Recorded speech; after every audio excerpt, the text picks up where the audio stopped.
Hello दोस्तों।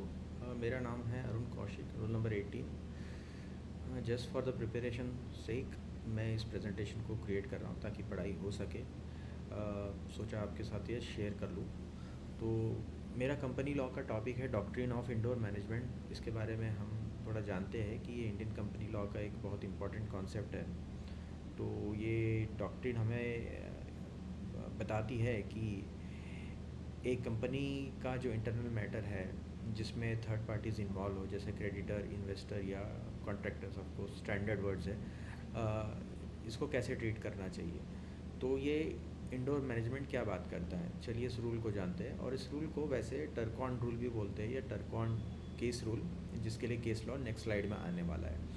तो outsider मतलब थर्ड पार्टीज़ इसमें अज्यूम कर सकते हैं, डीलिंग्स विद द कंपनी में अज्यूम कर सकते हैं कि भाई जो भी कॉन्ट्रैक्ट हो रहा है या डॉक्यूमेंट उसके साथ प्रोसेस में आ रहे हैं वो इंटरनल प्रोसीजर्स प्रॉपर फॉलो किए गए, प्रॉपर अथॉरिटी ने साइन किया है और अप्रूवल चेन के थ्रू आ रहा है।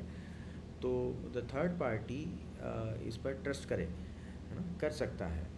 तो इसका मतलब अगर एक ऑफिसर जैसे कोई डायरेक्टर या मैनेजर किसी डॉक्यूमेंट पर साइन करता है तो आउटसाइडर मान सकता है कि ये अथॉरिटी है, फेस वैल्यू पर ये अथॉरिटी है क्योंकि वो कंपनी को रिप्रेजेंट कर रहा है, मतलब company is authorised to do this part, चाहे कंपनी के अंदर उस डायरेक्टर या मैनेजर को शेयर होल्डर की परमिशन ना हो, मतलब मिसमैनेजमेंट प्रॉब्लम। तो मानो एक एग्जांपल में अरुण कौशिक है ना, ये एक सप्लायर है जो XYZ कंपनी को रॉ मटेरियल बेचना चाहता है।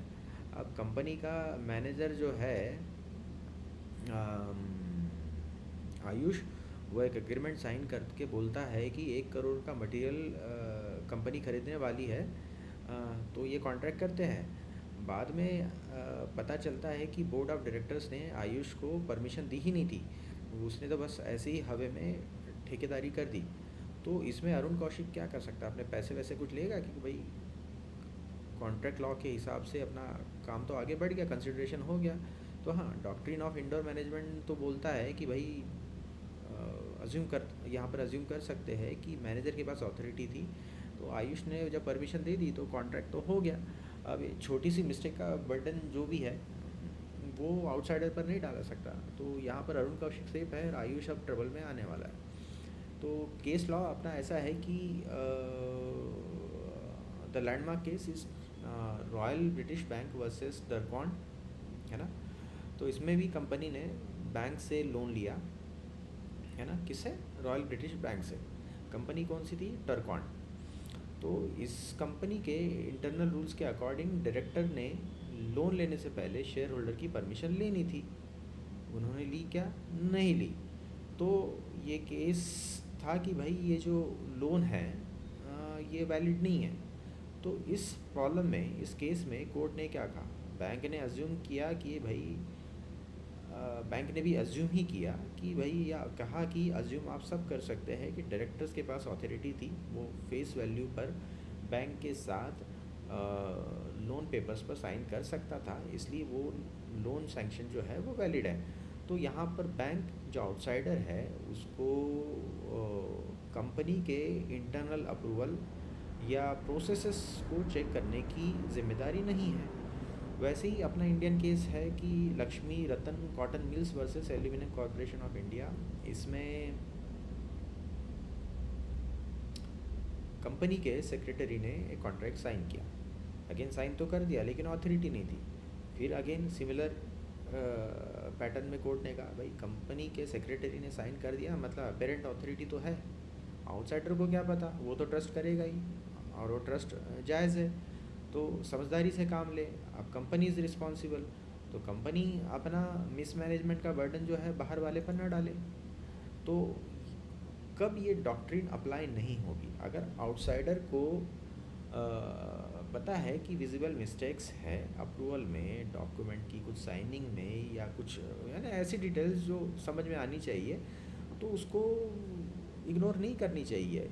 यही बताया गया है डॉक्ट्रिन ऑफ कंस्ट्रक्टिव नोटिस में, है ना। Use your intelligence to notice what is not right, what is apparently not right, है ना। तो लेकिन इश्यूज आते हैं, and again this is highlighted using exceptions, कि भाई कंपनी में किसी ने फॉज साइन करके कुछ अप्रूवल दे दिया, जो कि एक रूबेन वर्सेस ग्रेट फिंगल कंसोलिडेटेड एक केस है। तो उसमें कहा गया कि अगर कोई फॉज डॉक्यूमेंट है या फॉज सिग्नेचर वाला डॉक्यूमेंट है तो डॉक्ट्रिन अप्लाई नहीं होगा, है ना।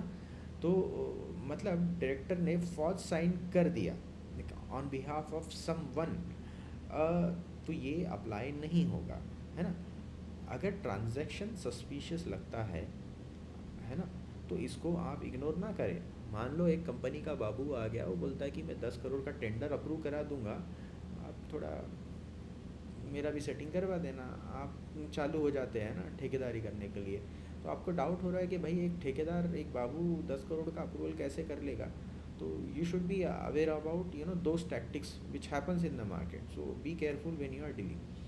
Now the counterpart of this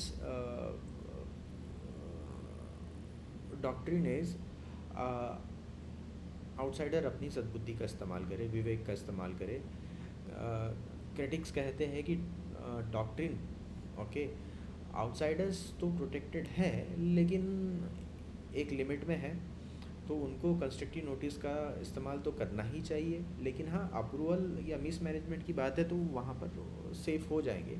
और रही बात इंटरनल मिस मैनेजमेंट, वो बर्डन कंपनी के ऊपर आएगा, चाहे वो स्टार्ट में हो या कंपनी वाइंड अप होने पर। तो क्रेडिटर्स या डेटर्स जो है या इन्वेस्टर्स जो भी है, उन पर यह बर्डन नहीं आने वाला है, तो वो वहाँ पर सेफ हो जाते हैं।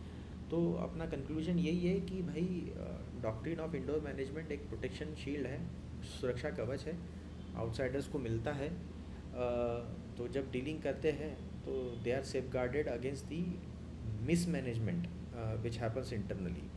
तो फाइनल मैसेज ये है कि कंपनी के अंदर जो भी हो वेरीफाई कर ले, लेकिन जो भी अगर फॉज वॉज हुआ है तो वहाँ पर आप बच नहीं पाओगे, फंस जाओगे।